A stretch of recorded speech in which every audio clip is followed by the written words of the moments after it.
అప్పటికి మోపిదేవిలో ఆశ్చర్యం జరుగుతుంది. ప్రధానమూర్తి కింద కలుగులో ఉంటుంది పాము, అందులో ఉంటాడు. వాయువుని వింటూ ఉంటాడు, వేదనాదాన్ని వింటూ ఉంటాడు. మంత్రాలు చదివేటప్పుడు దోషం ఎక్కువ వచ్చిందనుకోండి, స్వరంలో దోషం, కోపం వచ్చేస్తుంది.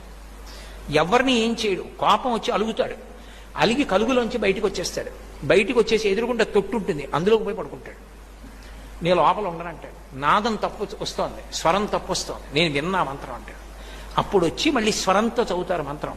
చదివి తప్పు అయిపోయిందయా, క్షమించు, నీ యథాస్థానాన్ని చేరమని అడుగుతారు.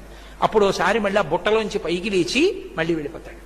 అందరూ చూస్తుండగా జరుగుతుంది మోపిదేవిలో. నేను అబద్ధం చెప్పాను అనుకుంటున్నారేమో, మీరు కావాలంటే అర్చకుల్ని వెళ్ళి అడగండి.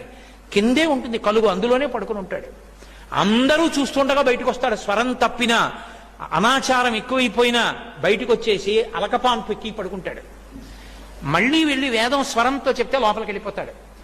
ఆ నాదాన్ని ఇష్టపడతాడు కాబట్టి సర్పరూపంలో పడుకుంటాడు. చిన్న అపరాధం జరిగింది, ఒకసారి బ్రహ్మగారిని నిగ్రహించాడు.